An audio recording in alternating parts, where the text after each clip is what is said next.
Okay, so you know that feeling, right? That little bit of anxiety maybe when you look at the economy. It's pretty common. Yeah, definitely understandable. But what we want to explore today is maybe shifting that feeling. Shifting it how? Well, away from just worry and more towards strategy, maybe even seeing potential openings. Okay, I like that strategy. And that brings us to this source material we've been looking at, Texto Colado. Exactly. We've been digging into it, and it's less about, doom and gloom and much more about practical steps, actionable stuff. Right. So the mission for this deep dives, really, is to pull out the most valuable, the most sort of immediately useful advice from this source. Yeah, the goal is to help you not just, well, survive whatever the economy throws at us, but actually thrive, find those new possibilities. And it's very practical, isn't it? Not just abstract theory. It's like actual things you can do. Definitely. And it covers a lot of ground, everything from mindset shifts, which are crucial, to really specific ways you might generate income. So where do we kick things off? Mindset seems like the logical place. I think so. That first point the source makes is really fundamental. Getting past the panic. It's easy to get stuck there, isn't it? When things feel uncertain. Super easy. But Texto Collado argues that, look, a downturn doesn't just wipe out all opportunity. It changes the landscape. Changes the landscape. Yeah. Okay. So it's about seeing the new shape of things. Precisely. It's that shift in the question you asked yourself. Instead of, oh no, why is this happening?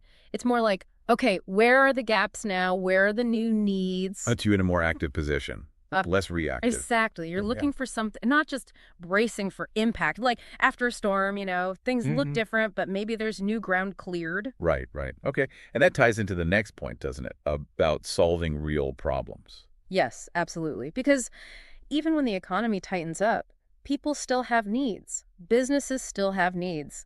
Sometimes those needs actually become more urgent. More urgent? How so? Well, think about it. When money's tight, what do people desperately need? Ways to save money, right? Okay, yeah. Makes sense. Or if something breaks, they need it fixed, maybe more affordably or reliably than before, or maybe they crave simplicity, security, things that cut through the noise. So the source is saying focus on those core pain points. Exactly. Finding ways to cut costs for people, fixing urgent problems, offering something that provides, I don't know, peace of mind or just makes life easier, even small problems. So it's not necessarily about inventing the next big thing. Not at all. It's often about seeing an existing frustration and figuring out, okay, how can I solve that? Which leads nicely into this idea of using what you already know, monetizing existing knowledge. I think this is where people might have a light bulb moment. I think so too. Because there's this myth, isn't there, that you need some totally new, groundbreaking skill to make money. Yeah, like you have to go back to school for years or invent something. But Texto Collado really pushes back on that. It says, look at the skills and knowledge you already have. They have value. Like what specifically, what examples does it give? Well, things like tutoring online, there's always demand for help with school subjects or languages or even software. Okay. Or creating a digital course. If you know a topic well, you can package that knowledge. Paid newsletters too, curating valuable info. It's consulting as well, right? If you have a specific skill. Definitely.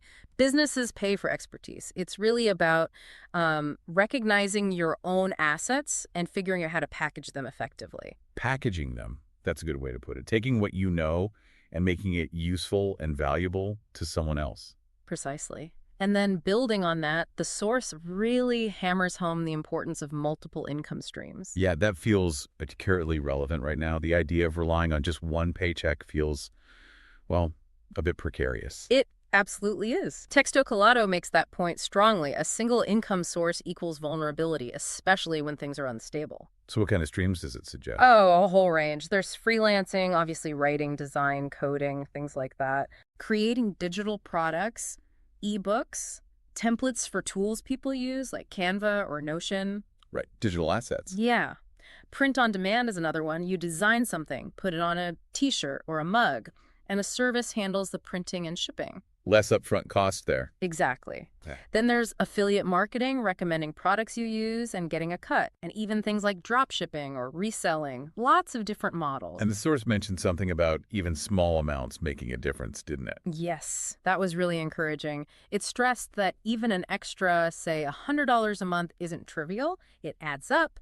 It provides a buffer, options. It's not about instant riches. It's about building resilience. Building resilience, I like that.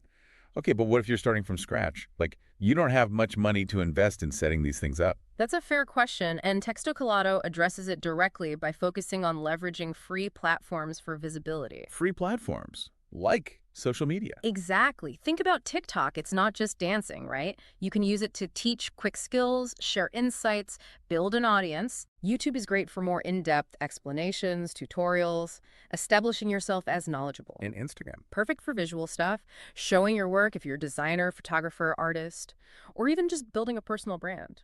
And LinkedIn, of course, for professional services, networking. So the core idea is visibility, getting yourself out there. Pretty much. People can't buy from you or hire you if they don't know you exist.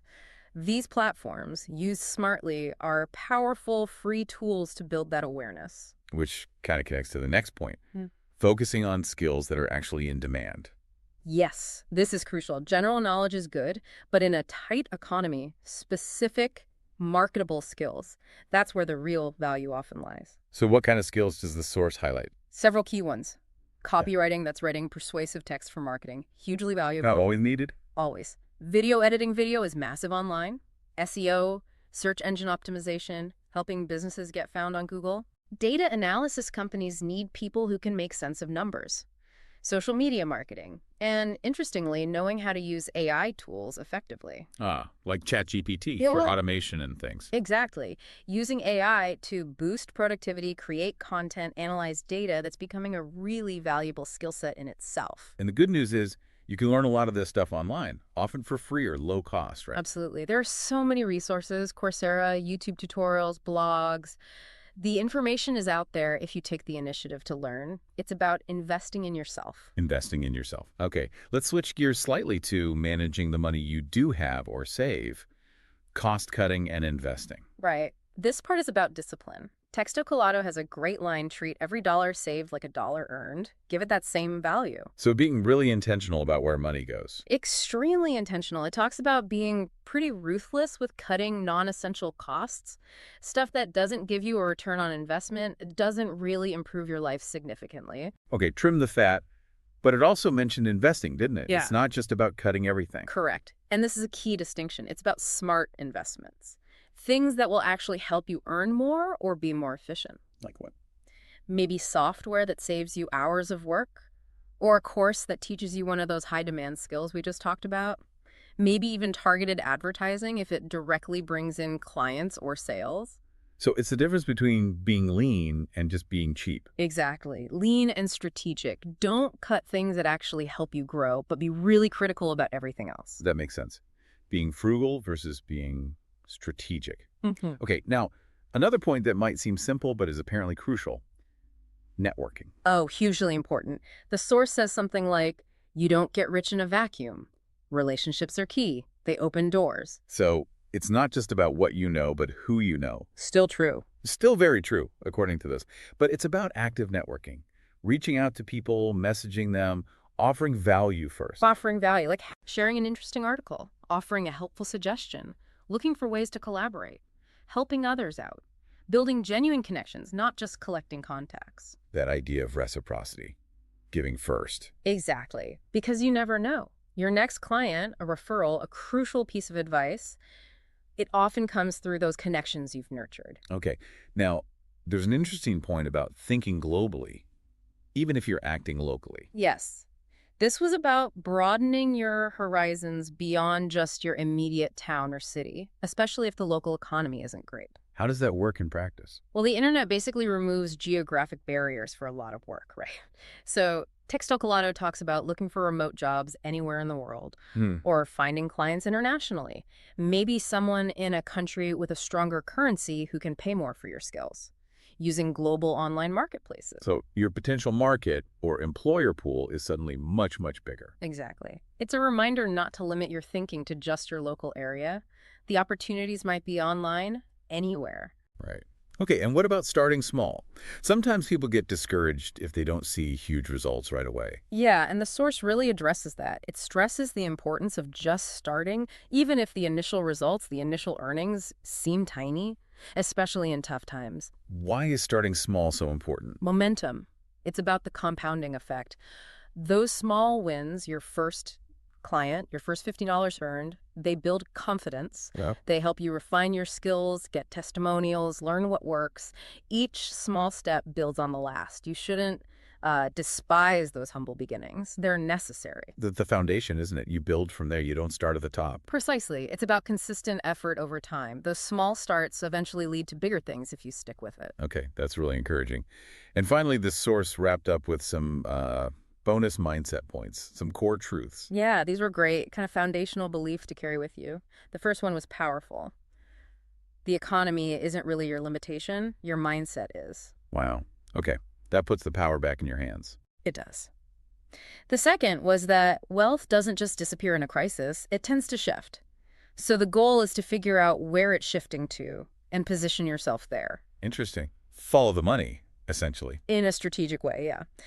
Then there's the idea that crises, counterintuitively maybe, actually create massive opportunities for wealth creation for those who are ready. Adaptable and looking for those shifts we talked about. Exactly. Yeah. And the last one was a great reminder. No matter what the economy is doing, your personal assets, your creativity, your grit, your vision, those are always powerful. You control those. Those are really empowering points to end on. It ties everything together, the mindset, the action. It really does. It emphasizes that, well, we can't control everything happening out there. We absolutely can control our response, our actions, our learning, our effort. And that's where the real power lies.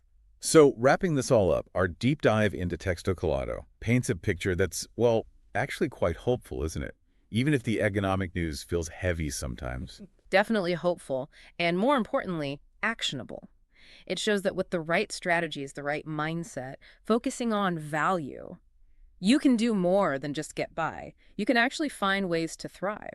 It's a practical roadmap, not just wishful thinking, full of real steps. Absolutely. It really equips you to be proactive, to adapt, and to build something more resilient for yourself, financially speaking. So thinking about all these different strategies and ideas we've just unpacked, No. which one kind of jumps out at you? Which one feels most relevant to where you are right now?